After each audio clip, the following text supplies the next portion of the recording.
Hey everyone. Okay, so Q&A number 4 for the year, for the month of April. First off, I would like to wish everyone a happy belated spring equinox or Ostara, or for the Christian folk and everyone else out there, Easter. Happy holidays. Belated, but I hope it was fruitful and you got to see people that you haven't seen in a while.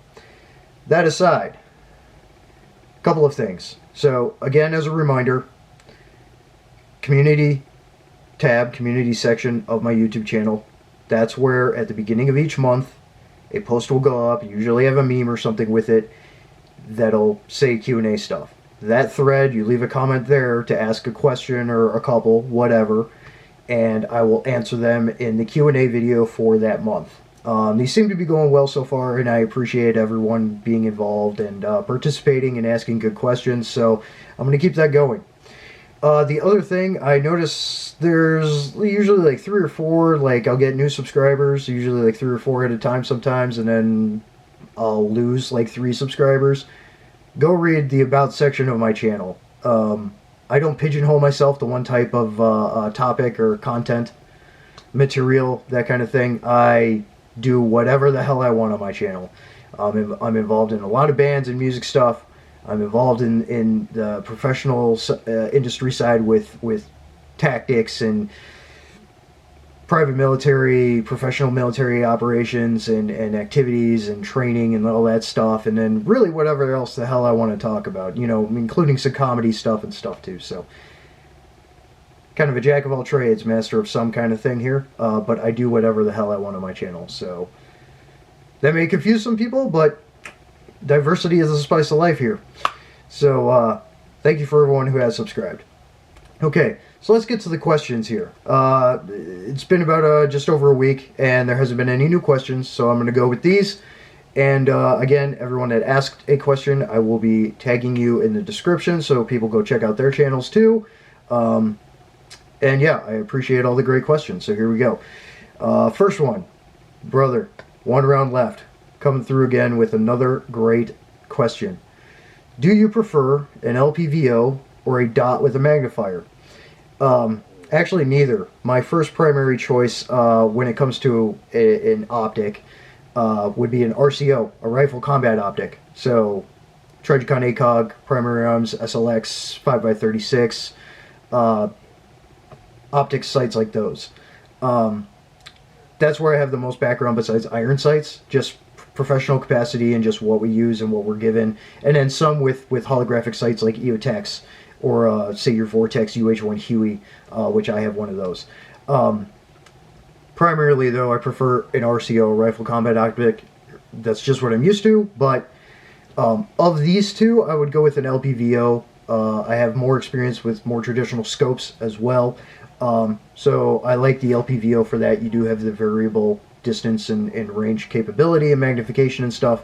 So I would go with that. Don't have that much experience with magnifiers and red dot combinations. I've done a little bit of shooting. Just recently I shot at Vortex using that combination on a 300 blackout platform.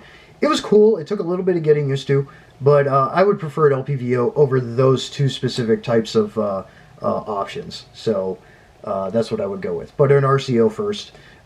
Yeah. Great question, brother. Appreciate you. Thank you. Okay.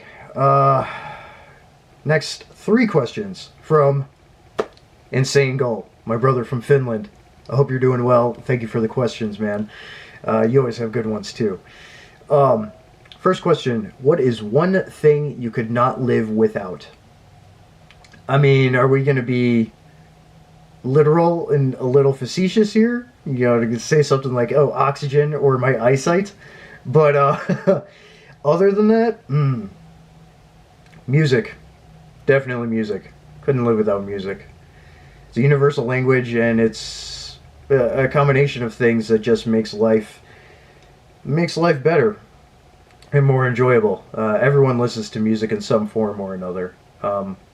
Even if you're deaf, you can still technically like listen to music or feel music or visually see music, you know, or any combination thereof. So music, that would be one of the biggest things that I could that I couldn't live without it in some fashion or another. That would be a pretty miserable life without music. Yeah, so hopefully that answered that question. Besides the little literal bit there. Second question: how do you think the world will look like in 10 years? Man, that is hard to tell. At this rate, it is very hard to tell. I could go a lot of ways here.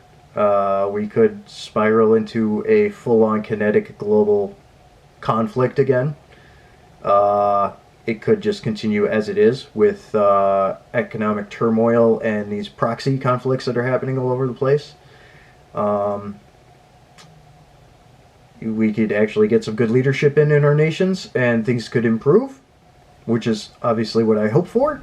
But it could go a lot of ways, man. It's hard to tell. I'm not a fortune teller. If I could see into the future, I'd definitely be a rich man, I think. So, but yeah, I don't know for sure. I don't. That's a hard question that I cannot give a good, solid answer for. My apologies, but it's a good question, though. It's something that people should think about. I appreciate it. Third question: what firearm, what gun is your all-time favorite? Oh man. I've had this kind of question, I think last month I had this question too. That's a hard pick for me, man. I have too many that I love. Like, I love my FAL. I love AKs. I love short-stroke piston AR platforms. I love the M240 Bravo. It's a 7.62x51 NATO belt-fed cruiser machine gun platform. The Saw was cool, but I like the 240 Bravo more. M2, the Modus, Browning 50 caliber machine gun. M203, 40mm grenade launcher. Like, I love them all. I love it. I love all that stuff. I cannot pick an all-time favorite. I really can't.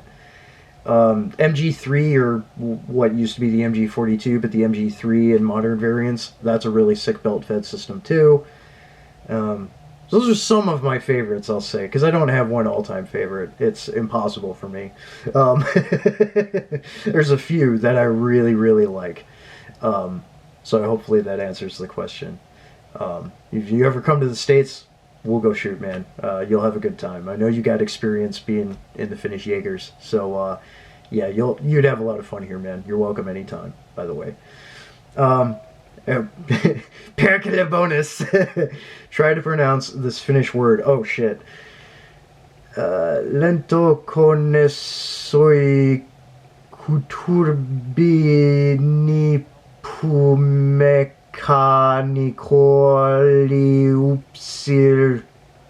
upsiri kokeras. That is a long fucking word, dude. That's a long fucking word. I said it slow. Let me know if I was close in the pronunciation anyway. Thanks for the bonus. I appreciate it.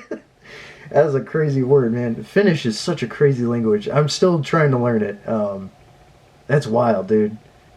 It's cool. I had to muse at that for a second.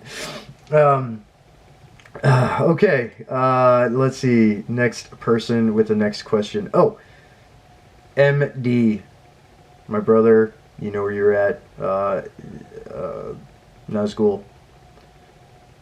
Hope you're doing all right. Your question: what do you think about swiftly developing AI technologies? And then you added some other stuff, but that's the gist of the question. So with AI, not a fan really at all. It is cool for digital art creation. But at the same time, that's detrimental to digital artists, people that are digital artists and graphic designers. It's a detriment. It's even harmful for them with that. But it's cool that there are platforms out there that you can make some really cool artwork with just typing in a couple of prompts. That part's cool. The rest of it, I'm not a fan of AI at all. I don't need robot-assisted stuff. I don't want any of that. I grew up with movies like Terminator and stuff, and can't trust it. There always needs to be a person on the other end as a failsafe for stuff. I just don't trust AI. I don't like AI really in general, and I don't trust it, and I don't want it in my life. I know there's a lot of people that probably do and would have arguments for that, but I don't care. I don't like it. So, AI, really a no-go. Some nuances when it comes to capabilities for personal end user type stuff to make digital artwork and stuff is cool. But again, that hurts artists as well. So, and it's the same with like music, unless you're using giant analog systems where you're actually plugging in and stuff, and then doing a kind of an auto-generative type thing with that. But you've got all of this equipment and you're doing things manually still as an electronic artist. One of those other things. But other than that, I don't like AI. Don't want it anywhere near me. I don't want to have to deal with it at all. So that's just me. Thank you for the question, though. This is a good one. Let's see here. Next one, Ford McCrout, brother. How you doing? This is a literally me picture. Yeah, for the meme. So the meme is like the guy with the girl, and he's looking back at the other girl kind of thing, and the girl he's looking back at, new band shirt, and then me, and then the girl with him making the face. 247 band shirts in the closet. Me too, dude. I got a lot of band shirts, and I always want more, especially if I see like a sick design or really like a logo of something, and I want to rep the band. Yeah, it's me. Me too. Your question. I guess the only thing I could think of off the top of my head is, how do you feel about hardcore punk? Repetitive as it may be to some, most hardcore that I get into is absolutely adjacent to metal, and I can't seem to get enough of metal acts that incorporate hardcore punk elements into their stuff. Yeah, it depends on the subgenre. With hardcore punk, it's hard for me because like older like punk bands like Amoebics, I got into, and like some bands like that, like the hardcore punk crossover, I didn't really get into as much without going straight into some kind of like hardcore band. And you could, they're a crossover. You could call the Acacia Strain hardcore or deathcore. They're a crossover between the two, in my opinion, and I really like the Acacia Strain. The Dead Walk is such a good album. 3750 is a fantastic album too. Those are the first two, and they're my two favorite Acacia Strain albums. Like stuff like that. But I mean, like older hardcore, like early Hatebreed, some of that was good, and some of that stuff. But like, I never really got that much into like straight up hardcore punk. And obviously certain punkish drum elements, like especially for like even in black metal, and there is crust black metal too, and bands like what is it, Dodsrid I think is one. There's a few that really embrace the crust punk element in black metal, but certain punk beats in different subgenres of metal, yeah, if it fits and it works and it sounds good, like yeah, it's cool.